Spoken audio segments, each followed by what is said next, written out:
अस्सलाम वालेकुम। I hope all of you are doing good. आज की वीडियो में हम इलेक्ट्रिसिटी का क्वेश्चन करेंगे।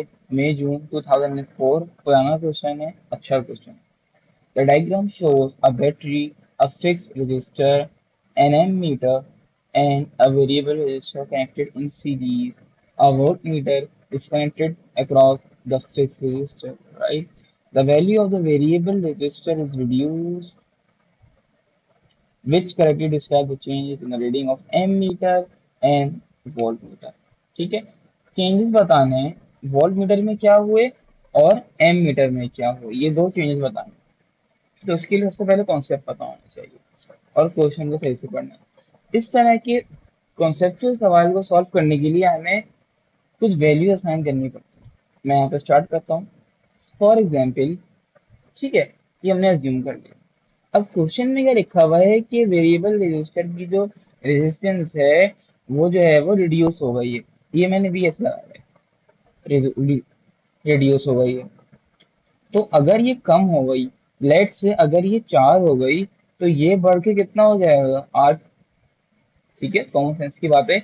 हमने डिवाइड किया था, 12 था, ये था 6, ये था 6। अब क्वेश्चन में ही लिखा हुआ है कि वेरिएबल रेजिस्टर की रीडिंग रिड्यूस हो गई, तो ये 6 से कम हो गई, लेट से 4 हो गई, तो फिर ये तो फिर बढ़ जाएगी ना। ठीक है, अब रेशियो क्या आ गया, 8 और 4 का।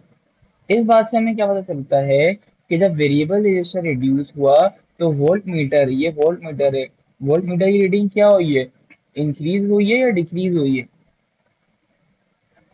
बिल्कुल ठीक, इंक्रीज हुई है। अब या तो बी और डी में से आंसर होगा। ठीक है, इसलिए इस पॉइंट पे आके बच्चे जो है वो तुक्का मार देते हैं कुछ भी। मगर आगे बेसिक कॉन्सेप्ट लग रहा है जो कि ओले से बढ़ते हुए आ रहे हैं। क्वेश्चन में लिखा हुआ है कि जब रेजिस्टेंस डिक्रीज होगी तो करंट पे क्या इफेक्ट पड़ेगा।